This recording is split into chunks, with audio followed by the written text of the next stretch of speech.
संस्कृति पर्यटन तथा नागरिक उड्डयन मन्त्रालय अन्तर्गत मान्यज्यूहरूले उठाउनुभएका विभिन्न जिज्ञासाहरूको सम्बन्धमा आफ्ना संक्षिप्त धारणाहरू राख्नको निम्ति म यहाँ उपस्थित भएको छु।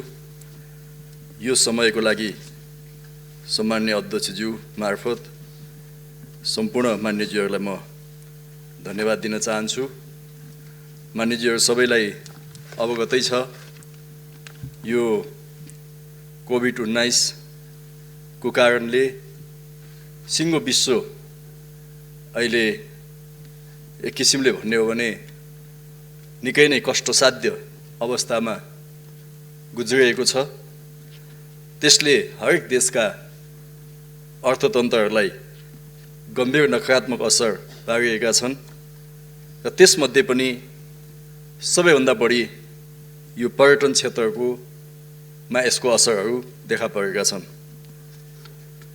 र नेपालमा पनि नेपालको पर्यटन क्षेत्रमा कोरोना भाइरस कोभिड-19 का कारणले हामीले भ्रमण वर्ष 2020 लाई स्थगित गर्नु परेको छ र अझै पर्यटन क्षेत्र कसरी फेरि चलायमान हुन्छ भनेर अहिले नै पूर्व अनुमान गर्न सकिने अवस्थामा समयको हिसाबले हामी छैनौँ, किनकि यसको प्रभाव कहिलेसम्म रहन्छ र मानिसहरूको सम्पूर्ण ढङ्गले यसको त्रासबाट मानिसको मनोविज्ञान कहिले मुक्त हुन्छ भनेर भन्न सकिँदैन।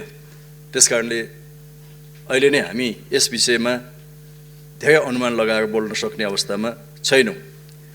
यस मन्त्रालय अन्तर्गत मूलतः यो कोभिड-19 को कारणले हामीले जति पुँजीगत खर्चहरूलाई प्रस्तावित गरेका थियौँ त्यसमा केही कटौती भएकै छ। विगतका आयोजनाहरूमा पनि जुन ढङ्गले पर्याप्त विनियोजन हुनुपर्ने थियो त्यस्तो अवस्था छैन। विशेष गरी यसमा ठुला राष्ट्रिय गौरवका पूर्वाधारका कार्यक्रमहरूलाई यथावत राखिएको छ। विमानस्थलहरूको निर्माणमा गौतम बुद्ध अन्तर्राष्ट्रिय विमानस्थल, पोखरा क्षेत्रीय अन्तर्राष्ट्रिय विमानस्थल, निजगढ अन्तर्राष्ट्रिय विमानस्थलको निर्माण कार्यलाई अगाडि बढाउने गरी बजेटको व्यवस्थापन भएको छ। ती कामहरू अगाडि हामी बढाउँदैछौँ र कतिपय कामहरू छिटै नै सम्पन्न हुँदैछन्। खास गरिकन गौतम बुद्ध विमानस्थलको काम यदि यो कोभिड-19 को अवस्था नभएको भए त्यो विमानस्थल सञ्चालनमै आइसक्ने अवस्था थियो, तर केही समय पछाडि धकेलिने अवस्था बनेको छ। त्रिभुवन अन्तर्राष्ट्रिय विमानस्थलको स्तर उन्नति लगायतका कामहरू निरन्तर छन्। लकडाउनको अवधिमा पनि यी सबै विमानस्थलमा काम रोकिएको छैन। निर्माण सामग्रीहरूको व्यवस्थापन, श्रमिकहरूको व्यवस्थापन गरेर हामीले कामलाई अगाडि बढाएका छौँ। करिब 55 वटा विमानस्थलहरू अहिले हामीसँग छन्। त्यसमध्ये 34 वटा जति विमानस्थलहरू कालोपत्र भएर सञ्चालित छन् र अरू विमानस्थलहरू पनि बिस्तारै त्यसको स्तर उन्नति गर्ने, विस्तार गर्ने काममा हामी निरन्तर लाग्नेछौँ। प्रादेशिक राजधानी भएका विमानस्थलहरूलाई हब विमानस्थलको रूपमा विकास गर्नका निम्ति हामी हर सम्भव त्यसमा लगानी गर्नेछौँ र प्रयत्नहरू अगाडि बढाउँदै लगेका छौँ। त्यस्तै यो संस्कृतिको क्षेत्रमा यो भूकम्पबाट क्षति भएका करिब 900 भन्दा बढी सम्पदाहरूमध्ये यो बिचमा 450 भन्दा बढी सम्पदाहरूको पुनर्निर्माण भएको छ। यही आउने वर्ष हामी अरू 200 भन्दा बढीको पुनर्निर्माण सम्पन्न गर्छौँ र आउने 2 वर्षभित्रमा भूकम्पबाट क्षति भएका सम्पूर्ण सम्पदाहरूको पुनर्निर्माणको काम सक्ने गरी हामीले लक्ष्य राखेका छौँ र बजेटहरूको व्यवस्थापन त्यसरी गरेका छौँ। यद्यपि यो साल कोभिडको कारणले त्यति पर्याप्त त्यसमा पनि छैन, तर हाम्रो प्राथमिकतामा छ। त्यस्तै पर्यटनको क्षेत्रमा सानातिना आयोजनाहरूमा पनि केही रकमहरू विनियोजन गर्नुपर्ने बाध्यता पनि हुन गयो, तर हाम्रो चाहिँ प्राथमिकता ठुला पर्यटकीय गन्तव्यहरूको निर्माण गर्नेतिर नै जानेछ। मान्यज्यूहरूले पनि प्रादेशिक रूपमा ठुला गन्तव्यहरूमा जोड दिनुपर्छ भन्नुभएको छ। त्यसमा हामी प्रदेश सरकारसँग समन्वय गरिकन, स्थानीय तहसँग समन्वय गरिकन हरेक प्रदेशमा मुख्य गन्तव्यहरूको छनौट उहाँहरूको सहमतिमा गर्नेछौँ र त्यसलाई बहुवर्षीय योजनामा रूपान्तरण गर्दै अलिकति दीर्घकालीन प्रभाव छोड्ने पर्यटकीय गन्तव्यहरू विकास गर्न हामी लाग्नेछौँ। साधारण खर्च पक्कै पनि विगतमा भन्दा कटौती भएकै छ। मान्यज्यूले यो कर्मचारीको भत्ता लगायत उखामा रकम बढेको जस्तो इङ्गित गर्नुभएको थियो, तर गएको साल भनेको यो अहिलेको साल करिब 21 लाख त्यसमा विनियोजन भएकोमा आउने सालको लागि हामीले 6 लाख मात्रै त्यसमा राखेका छौँ। उल्लेख्य मात्रामा त्यो घटेको कुरा म मान्यज्यूलाई अनुरोध गर्न चाहन्छु। यसदेखि बाहेक आज मैले मान्यज्यूहरूलाई बताउनु पर्ने कुराहरू, विशेष गरी आजकै छलफलमा पनि पूरक प्रश्न गर्ने क्रममा पनि मान्यज्यूहरूले केही मन्त्रालयको सन्दर्भमा त्यो उठाउनु भएको छ र हिजो विनियोजन शीर्षकमाथिको छलफलको क्रममा पनि त्यो उठाउनु भएको छ। साथै हिजो मात्रै नेपाली काङ्ग्रेसको संसदीय दलको तर्फबाट प्रधानमन्त्रीज्यूलाई ज्ञापन पत्र बुझाउने क्रममा पनि यी विषयहरू समावेश भएको हुनाले एउटा जिम्मेवार सरकारको नाताले यी प्रश्नहरूको उचित जवाफ यहाँहरूलाई उपलब्ध गराउनु अथवा यसमा सरकारको धारणा प्रष्ट गर्नु एउटा जिम्मेवारी भएको हुनाले मैले यो कुरा मान्यज्यूहरूलाई निवेदन गर्न चाहन्छु। त्यसमा विशेष गरी यो लकडाउनको अवधि कोरोना भाइरसको कारणले अन्तर्राष्ट्रिय उडानहरू प्रभावित भएका छन्। विदेशबाट आउनुपर्ने नेपाली अथवा विदेशी यात्रुहरूलाई ठुलो कष्ट भइरहेको छ र नेपालबाट जानुपर्नेहरूलाई पनि कष्ट भएको छ, परिवारको बिछोड भएको छ। कोही परिवारको सदस्य अमेरिकामा हुनुहुन्छ, कोही क्यानाडामा हुनुहुन्छ, कोही नेपालमा हुनुहुन्छ। यसले वास्तवमा एउटा बिछोडको स्थिति बनाइरहेको छ। यस्तो अवस्थामा सरकारले सकेसम्म बढी मात्रामा सहजीकरण गर्ने भूमिका खेल्ने हो। म यहाँ मान्यज्यूहरूलाई त्यो निवेदन गर्न चाहन्छु। त्यसमा पनि हाम्रो प्राथमिकता देशभित्र कोरोनाको प्रभाव बढ्न नदिनु, प्रभावित भएका मानिसहरूको सही ढङ्गले उपचार गर्नु र मानिसहरूको जीवन रक्षा गर्ने कुरा नै सरकारको प्रधान प्राथमिकता भएको हुनाले अन्य कतिपय विषयहरूमा सरकारले यथेष्ट ध्यान दिन कहिलेकाहीँ नसक्न सक्छ, किनकि प्राथमिकता हाम्रो मान्छेको जीवन रक्षा गर्ने हो। प्राथमिकता मान्छेहरूलाई कोरोना लागिसकेपछि त्यसको सकुशल उपचार गर्ने र उहाँको परिवारमा खुसी ल्याउने हो।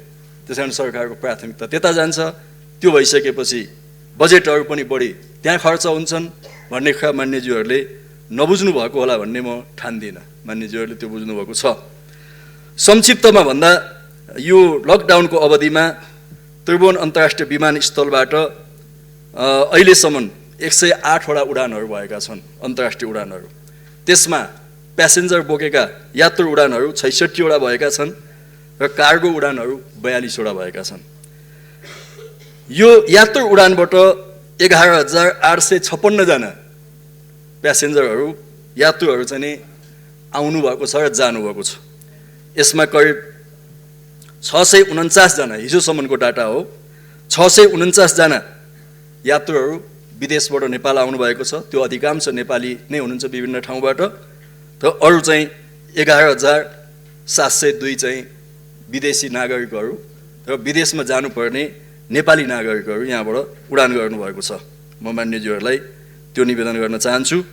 र विदेशी वायु सेवाहरू 25 वटा वायु सेवाले 54 वटा उडान गरेको छ। नेपालका 4 वटा वायु सेवाहरूले 66 वटा 4 वटा वायु सेवाहरूले अरू बाँकी उडान गरेको छ, 54 वटा उडान गरेको छ। यसरी म यो निवेदन गर्न चाहन्छु। विशेष गरी आज यो मान्यज्यूहरूलाई पनि मैले स्पष्ट गर्नुपर्छ र मान्यज्यूहरू मार्फत सम्पूर्ण नेपाली जनसमुदायले पनि जानकारी पाउनु राम्रो हुन्छ।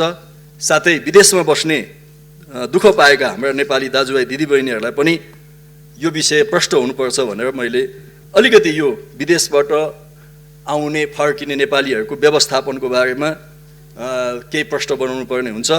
मान्यज्यूहरूले पनि आज पनि उठाउनु भएको छ। 2 डबल मात्रै होइन 3 डबल 4 डबल भाडा भयो भनेर उठाउनु भएको छ मान्यज्यूहरूले। कहाँबाट त्यस्तो देखेर उठाउनु हो मलाई थाहा भएन। मान्यज्यूहरूको कम्प्युटरको डाटा अलिकति गडबड भयो जस्तो मलाई लाग्छ। अलिकति आफ्नो सफ्टवेयरलाई राम्रोसितले अपडेट गर्नुभयो भने म खुसी नै हुने थिएँ मान्यज्यूहरू। यसमा मान्यज्यूहरूलाई म भन्न चाहन्छु 2077 साल जेठ 12 गते हाम्रो मन्त्री परिषदको बैठकले विदेशबाट आउने नेपालीहरूको सहजीकरण गर्ने एउटा कार्यविधि पास गर्यो।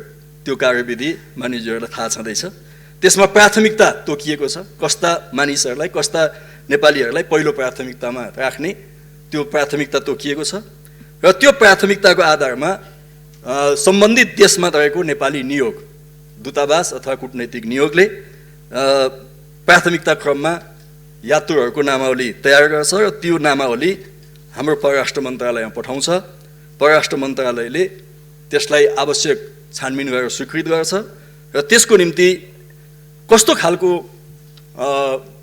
हवाई उडानबाट आउने त्यो कुरा निश्चित हुन्छ। त्यसमा 2-3टा कुरा हुन्छन्।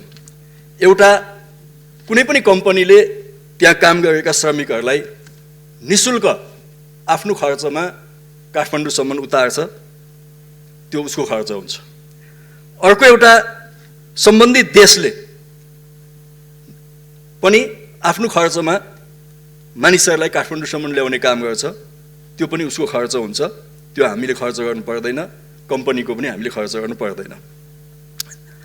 अब कतिपय कम्पनीले पनि नल्याइदिने, त्यो देशले पनि नल्याइदिने त्यस्तो मानिसहरूलाई नेपाल सरकारले यदि उहाँहरूको आर्थिक अवस्था एकदमै कमजोर छ, उहाँहरू सक्नुहुन्न, उहाँहरूको अवस्था दयनीय छ भन्ने ठान्यो भने नेपाल सरकारले त्यस्ता उद्धार उडानहरू गर्न सक्छ।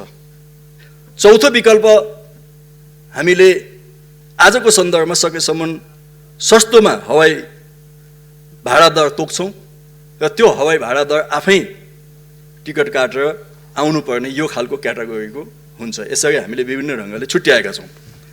अब म मान्यज्यूहरूलाई के भन्न चाहन्छु भने हाम्रा नेपालीहरू चाहे त्यो कतारमा होस्, चाहे मलेसियामा होस्, चाहे अरू कुनै पनि देशमा होस्, उहाँहरू किन जानुभएको छ?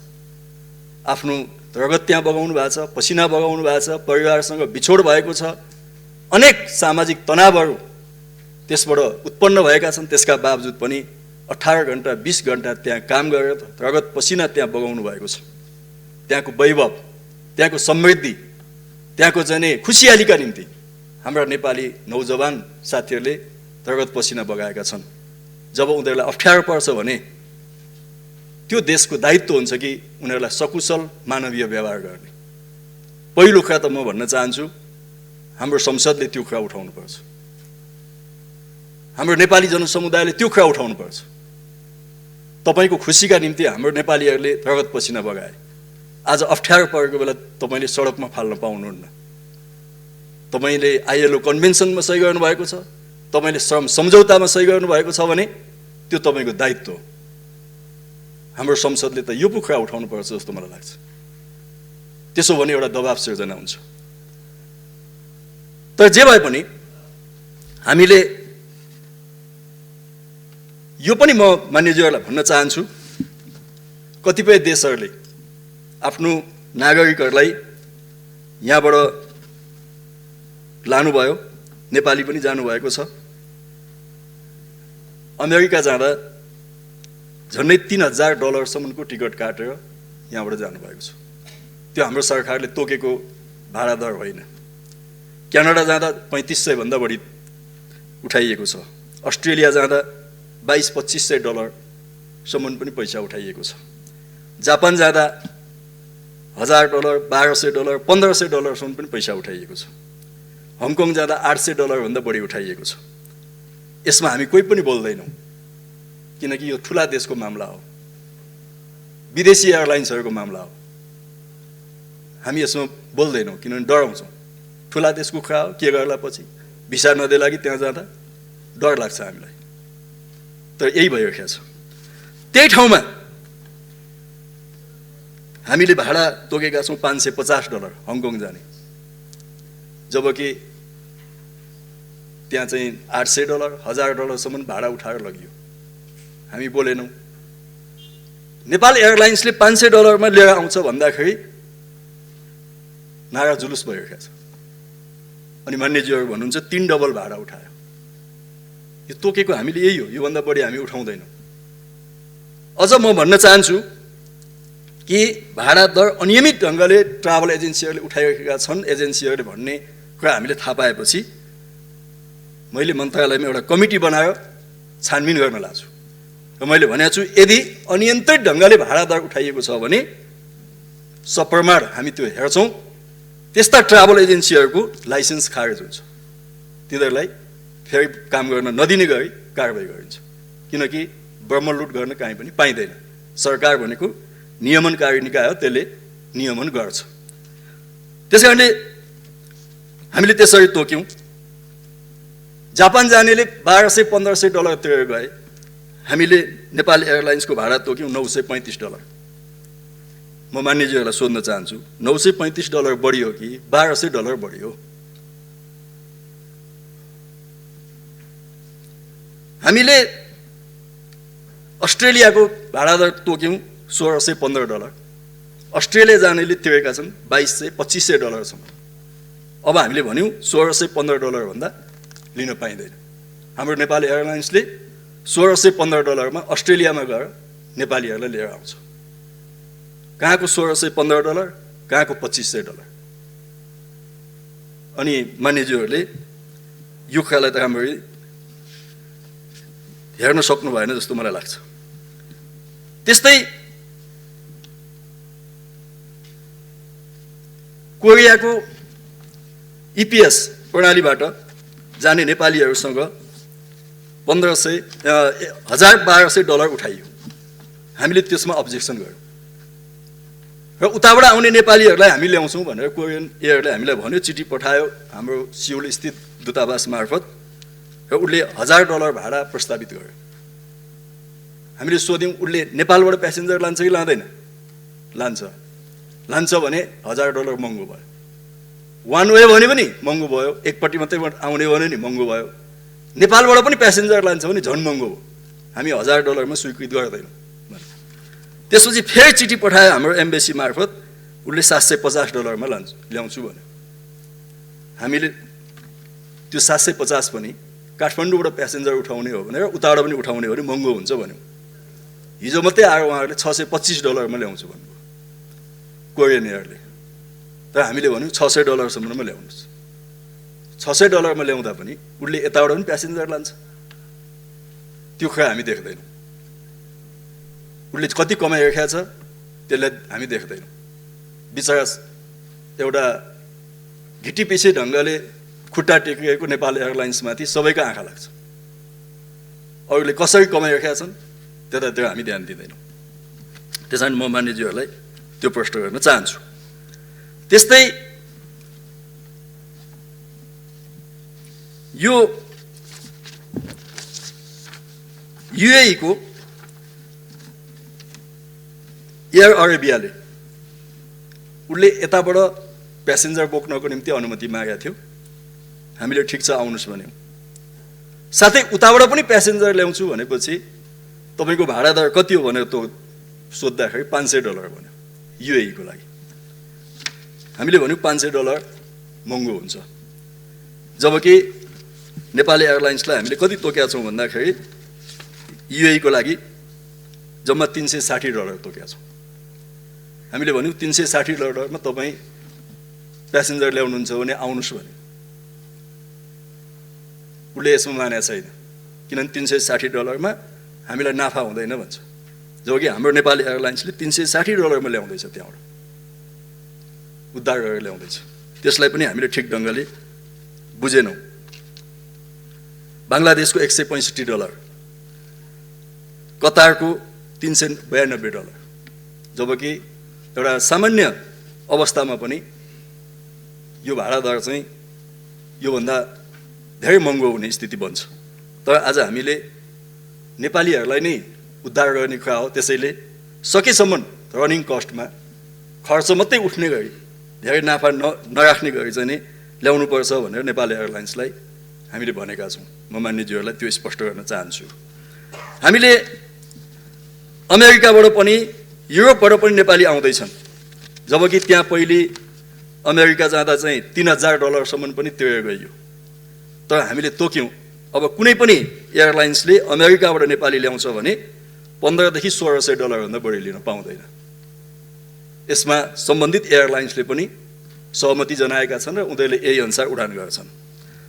युरोपतिर खास गरी लन्डन, फ्र्याङ्कफर्ट जस्ता डेस्टिनेसनमा हामीले चाहिँ $1100-1200 जति तोकेका छौँ, जबकि योभन्दा पहिले त्यहाँ चाहिँ झन्डै तपाईँको $1500-2000 पनि तिरेर यात्रुहरूलाई लाने काम भयो। जबकि नेपाल एयरलाइन्सले तर नेपाली विमानहरूले सरकारले तोकेको सहुलियत भाडा दरमा प्यासेन्जरहरू ल्याउने कुरा गर्छ।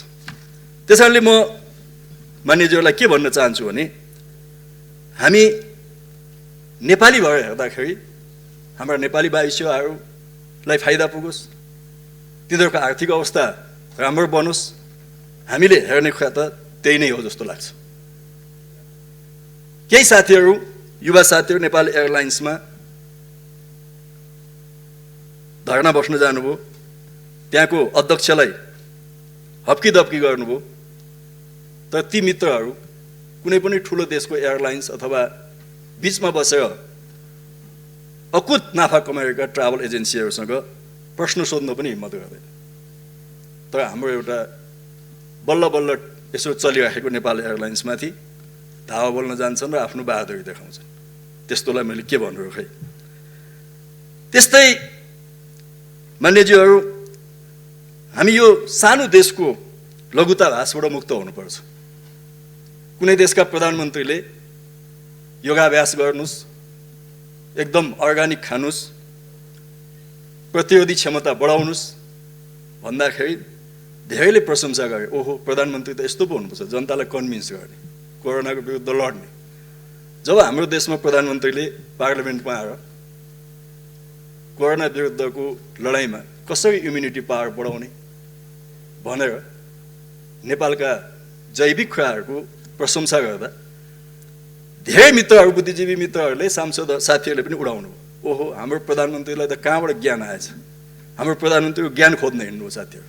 अरू देशका प्रधानमन्त्रीको प्रशंसा, हाम्रो देशका प्रधानमन्त्रीले त्यही भन्दाखेरि कहाँबाट पढेर आएछ हाम्रो प्रधानमन्त्री भनेर खोज्न हिँड्नुभयो। मलाई लाग्छ कि यो सानो देशको लघुताभास लिनु पर्दैन।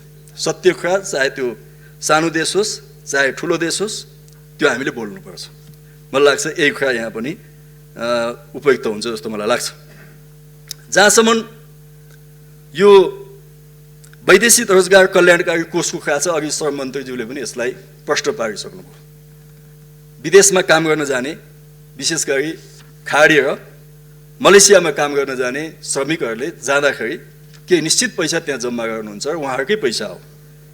अब त्यो पैसा चलाउने कि नचलाउने त्यो सम्बन्धित मन्त्रीको मन्त्रालयको कुरा हो। मैले भनेको थिएँ हामी एयरलाइन्सबाट $100 जति भाडा घटाउँछौँ, त्यो कोषबाट पनि अलिकति व्यवस्था गरौँ, त्यसो गर्दा अझै नेपालीहरूलाई सहज हुन्छ भनेको छु। मलाई विश्वास छ कि मन्त्रीज्यूले, सम्बन्धित मन्त्रालयले त्यसमा सकारात्मक ढङ्गले हेर्नेछ। उहाँहरूले यहाँ आइसकेपछि होल्डिङ सेन्टरमा खानेपानी, खाजा, खानाको व्यवस्थापन र सम्बन्धित प्रदेशसम्म जाने यातायात व्यवस्थापन सम्भवतः त्यो कोषबाट गर्नुभएको छ। यदि हवाई भाडामा पनि उहाँहरूले $100 जति त्यसमा आफ्नो तर्फबाट योगदान दिनुभयो भने श्रमिकहरूलाई अझै सहज हुने थियो। त्यो मैले चाहिँ सम्बन्धित मन्त्रीज्यूसँग पनि भनेको छु, हामी छलफलमा छौँ। अब यहाँ एउटा दृष्टान्त म दिन चाहन्छु। ओमानबाट एउटा एयरलाइन्सले नेपालीहरूलाई लिएर आउनुभयो $279 हामीले त्यहाँ भाडा तोकेका छौँ $368। हाम्रोभन्दा उसको सस्तो छ यहाँ। तर के कुरा बुझिएन भने त्यो एयरलाइन्सले जम्मा 7 केजी वेट लगेजमा दिन्छ, हाम्रो नेपाल एयरलाइन्सले 25 किलो दिन्छ। हवाई उडानमा 1 केजी वेट तपाईँले थप्नुभयो भने सामान्यतः नेपाली $1000 तपाईँले तिर्नुपर्छ। हामीले 18 केजी बढी दिएका छौँ। यदि हाम्रो जति नै वेट उसले बोक्यो भने उसले चाहिँ 18 × 1000 18,000 रुपियाँ एक्स्ट्रा तिर्नुपर्छ भनेपछि उसको भाडा कहाँ पुग्छ?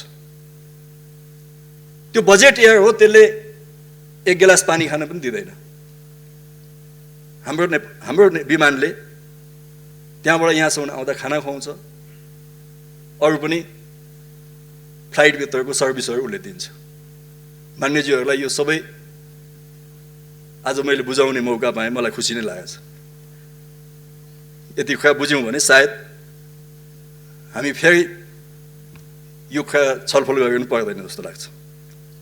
त्यसकारणले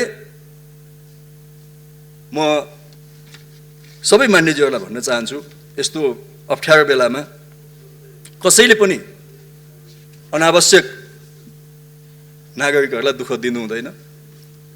नागरिकहरूलाई आर्थिक भार अनावश्यक ढङ्गले बोकाउनु हुँदैन। त्यो कुरा म मान्यज्यूहरूलाई निवेदन गर्न चाहन्छु। त्यही कोरियन एयरको उदाहरण लिउँ न। उसले $1000 ल्याउने प्रस्ताव गर्दा यदि हामीले हुन्छ भनेको भए नेपालीहरूले $1000 तिर्नु पर्थ्यो। आज उसले अब $600 ल्याउँदैछ। $400 त हाम्रो दबावले अथवा हामीले अस्वीकृत गरेको कारणले एकजना व्यक्तिको $400 त बचत भइरहेको छ। $500 दुबईबाट ल्याउँछु भन्ने एयरलाइन्सले $360 झर्नु पर्यो भने झन्डै झन्डै $150 एकजना नेपालीको बचत हुँदैछ। दोहाबाट त्यस्तै हुन्छ, अन्यत्रबाट त्यस्तै हुन्छ, अमेरिकाबाट, युरोपबाट, जापानबाट पनि यिनै प्रक्रियाहरू हुन्छन्। त्यसैले यो कुरा म मान्यज्यूहरू मार्फत यो सम्मानित सभालाई निवेदन गर्न चाहन्छु र हामी यो कोरोना विरुद्धको लडाइँमा, खास गरेर पर्यटन क्षेत्रको पुनर्स्थापनामा, देशको अर्थतन्त्रलाई फेरि चलायमान बनाउने कुरामा हामी सबै एकताबद्ध भएर अगाडि बढौँ। मान्यज्यूहरूले उठाउनुभएका अरू थुप्रै कुराहरू मैले आज छुन सकिनँ, किनभने समय पनि त्यस्तै छ। पछि पनि हामी छलफल गर्दै जाउँला, कहाँ कति बजेटहरू भयो अथवा भएन। हामी साझेदारीमा काम गर्न सक्छौँ प्रदेशसँग, स्थानीय तहसँग। त्यसमा पनि मान्यज्यूहरूको राय सुझाव पछि हामी लिने नै छौँ।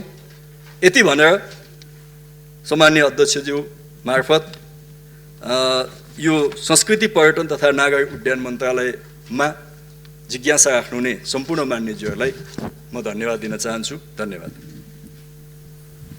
मान्य सदस्यहरू, मान्य संस्कृति पर्यटन तथा नागरिक उड्डयन मन्त्री योगेश कुमार भट्टराईले दिनुभएको जवाफका सम्बन्धमा स्पष्टीकरण माग गर्न चाहनुहुने माननीय सदस्यहरूलाई समय उपलब्ध गराउँदछु। विनियोजन विधेयक अन्तर्गत सम्बन्धित मन्त्रालयको विनियोजन शीर्षकहरूमाथिको छलफलमा भाग लिनुभएका मान्य सदस्यहरूले मात्र स्पष्टीकरण माग गर्न पाउनुहुने बेहोरा जानकारी गराउँदछु। स्पष्टीकरण माग गर्न चाहनुहुने प्रत्येक मान्य सदस्यलाई 1 मिनेटको समय निर्धारण गरेको छु। माननीय रमेश जङ्गरायमाझी। सम्मान्य अध्यक्ष महोदय, मन्त्रीले भनेअनुसार प्रश्न सोध्नु मात्रै 5 मिनट लाग्ने भयो, तर 1 मिनटमा सोध्नुपर्नेछ। अब मन्त्रीले धेरै कुराहरू भन्नुभयो। बजेटमा चाहिँ आवश्यक बजेट विनियोजन भएन भनेर। विनियोजन नभइरहेको बेलामा यो चुवान डाँडामा प्रधानमन्त्रीज्यूको आफ्नो जिल्ला भएको कारणले, जन्मेको थलो भएको कारणले यो बजेट नहुँदाहुँदै चाहिँ त्यहाँ एयरपोर्ट बनाउनु पर्ने, साना जहाजहरू हामीसँग छैनन्, कुनै पनि साना जहाजहरू, ट्विनेटरहरू। अनि त्यहाँ चाहिँ के व्हाइट बडी लाने हो कि के हो प्रधानमन्त्रीज्यू? अनि हामीसँग 4-4वटा जहाजहरू यहाँ घाम तापेर बसेका छन्। ती जहाजहरू हामीले किन पठाएनौँ? अर्काको $1000 किन स्वीकारेर बस्यौँ र त्यसलाई घटायौँ भन्यो? डलर घटाउने नाममा जनता चाहिँ त्यहाँ श्रमिकहरू चाहिँ यातना पाएर बस्ने हो, यातना भोगेर बस्ने हो हाम्रो देशका नागरिकहरू। पैसा मात्रै ठुलो कुरो होइन नि, मान्छेको लागि जीवन ठुलो कुरो हो नि। त्यस कारण मन्त्रीज्यू यो अलिकति धेरै उ भयो जस्तो लाग्छ मलाई। अब प्रश्न धेरै लामो प्रश्नहरू थियो, त्यस कारण यति मात्रै प्रश्न जवाब पाउँ। धन्यवाद। मान्य प्रकाश पन्त। सम्माननीय अध्यक्ष महोदय, मन्त्रीज्यूहरूसित संक्षिप्त उत्तर चाहन्छु है। अब यो हाम्रो कार्यसूचीमा चाहिँ यो नेपाल सरकारको विभिन्न मन्त्रालयको चाहिँ सूची यहाँ पेश भएको हुनाले अरू मुलुकका मन्त्रालयको बारेमा गफ गर्न सकिएन। अब पछि सरकारले नै पेस गर्यो भने हामी गरौँला। अब यहाँ के छ भने वेदव्यासलाई बिर्सिएर त्यसपछि भानुभक्तलाई बिर्सिएर देवघाटलाई बिर्सिएर कसरी यो संस्कृति मन्त्रालय हुनसक्छ त्यतातर्फ अलिकति मन्त्रीज्यूको ध्यान पुगेन जस्तो लाग्यो। र पर्यटन क्षेत्र उद्योगदेखि लिएर यो सबै होमस्टेहरू दुनियाँ थोक सबै एकदम अहिले धाराशायी छ, तिनीहरूलाई कसरी उठाउने कार्यक्रम छ? धन्यवाद। माननीय अनिता देवकोटा। सम्माननीय अध्यक्षज्यू मार्फत म मन्त्रीजीलाई प्रश्न गर्न चाहन्छु। सरकार अभिभावक हो कि होइन? त्यसैले विदेशमा अलपत्र परेकालाई अध्ययन गरेर सस्तो मूल्यमा ल्याउनु पर्ने सरकारले त्यो रणनीति अख्तियार गर्यो कि गरेन? इन्धनमा 52 प्रति लिटर अहिले पनि नाफा छ। त्यसैले 24 घन्टामा 2 पटक प्लेनको भाडा घटबड हुनेले त्यो उहाँ विदेशमा रहेका नागरिक एकछिन आफू पनि म विदेशमा अल्पत्र छु भनेर सोचेर भन्ने हो भने कस्तो अवस्था हुन्छ भन्ने कुरा सरकारको ध्यान जानु जरुरी छ। त्यसै गरी म अर्को पनि प्रश्न गर्न चाहन्छु। भर्खरै सरकारले भिसा लकडाउन अवधिभरि यहाँ रहेका पर्यटकहरूलाई 1 सातासम्म भिसामा शुल्क जरिमाना नलाग्ने भनेर भन्यो। फेरि जरिमाना उठाउन लाग्यो भनेर अहिले सम्बन्धित देशकाहरूले राजदूतावासमा गर्ने र अन्यत्र पनि विरोध गर्ने कार्यहरू आएको छ र फेरि सरकार यसमा निर्णय गर्ने अनि फेरि पुनर्विचार गर्ने हो भने समयमै किन पुनर्विचार गर्नु? मान्य सदस्यहरू, अब म मान्य सदस्यहरूले सोध्नु भएको स्पष्टीकरणका सम्बन्धमा प्रश्न पार्न मान्य संस्कृति पर्यटन तथा नागरिक उड्डयन मन्त्री योगेश कुमार भट्टराईलाई समय उपलब्ध गराउँदछु। सामान्य अध्यक्षज्यू, चुवानडाँडा एयरपोर्ट त्यो प्रधानमन्त्रीज्यूको गाउँ मात्रै भएर होइन, नेपालको लोकतान्त्रिक आन्दोलनको एउटा अग्रणी स्थान भएर पनि प्राथमिकता पाएको हो। त्यहाँ सानो जहाजै बस्छ तर त्यसको आकाशमाथि वाइड बडी पनि उडेर विदेश चाहिँ जान्छ। हामीसँग 4-4वटा जहाजहरू छन्। त्यसकारणले नै विदेशबाट आउने नेपालीहरूलाई ल्याउनलाई सबभन्दा बढी प्राथमिकता हामीले हाम्रो जहाजहरूलाई दिएका छौँ। 60वटा फ्लाइटमध्ये 44वटा फ्लाइटहरू नेपाल एयरलाइन्स र हिमालय एयरलाइन्सले गर्छन्। त्यो प्राथमिकतामा नै राखेका छौँ हामीले। वेदव्यास र भानुभक्त तनहुँको सन्दर्भमा माननीय प्रकाश पन्तजीले उठाउनु भएको छ। व्यास क्षेत्रको पर्यटकीय विकासको निम्ति भनेर केही बजेटहरू हामीले राखेका छौँ। यदि त्यो अपुग भयो भने हामी त्यहाँको नगरपालिकासँग साझेदारीमा थप बजेटहरू व्यवस्था गर्न सक्छौँ र भानुभक्तलाई पनि हामीले राष्ट्रिय प्राथमिकतामा नै राख्नेछौँ। त्यस्तै मान्यज्यूले उठाउनु भएको छ जुन कुरा मैले अघि धेरै लामो फेरिस्त पनि बताइसकेर त्यो प्रश्न पनि बनाइसकेँ। सरकारले विदेशबाट आउने नेपालीहरूको सहजीकरण गर्ने सम्बन्धमा कस्तो नेपालीहरू कस्तो दाजुभाइहरू फ्रीमा आउनुहुन्छ, कम्पनीले ल्याउँछ, त्यहाँको सरकारले ल्याउँछ, कतिपयलाई हाम्रै देशको सरकारले पनि उद्धार गर्छ तर कतिपय आफ्नो पैसा हालेर आउनुपर्छ। सायद यो क्याटेगोरी हामीले जुन छुट्याएको छौँ यो प्रोग्रेसिभ नै छ। जसले सक्नुहुन्छ उहाँहरूले केही फेयरहरू भाडाहरू तिरेर आउनुहुन्छ। जसले सक्नुहुन्न त्यहाँको कम्पनी अथवा त्यहाँको सरकार अथवा नेपाल सरकारले उहाँहरूलाई उद्धार गर्छ। मेरो विचारमा योभन्दा उपयुक्त नीति अर्को हुँदैन होला जस्तो मलाई लाग्छ। जहाँसम्म भाडा दर घटबड भन्ने कुरा छ, सुरुमा हामीले कुनै पनि एयरलाइन्सहरूलाई विदेशबाट मात्रै नेपालीहरूलाई उद्धार गर्ने फ्लाइट गर्ने भनेका थियौँ। पछि हाम्रो सिसिएमसीले यताबाट पनि कोही जान चाहन्छ भने लगिदिने भनेपछि यताबाट पनि प्यासेन्जरहरू पाउने सम्भावना हुन्छ। त्यसो हुँदा सुरुमा तोकेको भाडाभन्दा सेकेन्ड लटमा हामीले $100 त्यस कारणले घटाएका छौँ कि यताबाट पनि प्यासेन्जर चाहिँ हुन सक्ने सम्भावना भएको हुनाले तपाईँको भाडा अलिकति घटाउनुहोस् भनेपछि हाम्रो दुवै एयरलाइन्सहरूले त्यो भाडा घटाएका हुन् र अहिले जुन भाडा दर निर्धारण गरिएको छ त्यस आधारमा पनि हामीले राखेका छौँ। सामान्यतया हाम्रो पहिलेको निर्णयअनुसार यो लकडाउनको अवधिमा नेपालभित्र रहेका विदेशी पर्यटकहरूको भिसा अवधि सकियो भने त्यो भिसा अवधि एक्सटेन्ड गर्ने र त्यसमा भिसा शुल्क नलाग्ने भन्ने नै सरकारको निर्णय हो। मैले बुझेको त्यही हो। यद्यपि यो इमिग्रेसन गृह मन्त्रालयको सवाल भएको हुनाले मैले पछिल्लो कालमा के त्यसमा थप अपडेटहरू भएको छ कि मलाई जानकारी छैन, तर पहिलेको सुरुको निर्णय यही नै हो। यदि त्यसमा त्यो निर्णय कायम छ भने विदेशीहरूलाई ओभरस्टे भएको कारणले यो लकडाउनको अवधिको भिसा शुल्क लाग्दैन नै। यदि गृह मन्त्रालयले पछि कुनै निर्णय गरेको छ भने मलाई जानकारीमा छैन। मान्यज्यूहरूलाई फेरि एकपटक धन्यवाद दिँदै सम्माननीय अध्यक्षज्यूलाई समय उपलब्धको निम्ति धन्यवाद भन्न चाहन्छु। धन्यवाद। मान्य सदस्यहरू, संस्कृति पर्यटन तथा नागरिक उड्डयन मन्त्रालय सम्बन्धी विनियोजन शीर्षकमाथिको छलफल यहीँ समाप्त हुन्छ।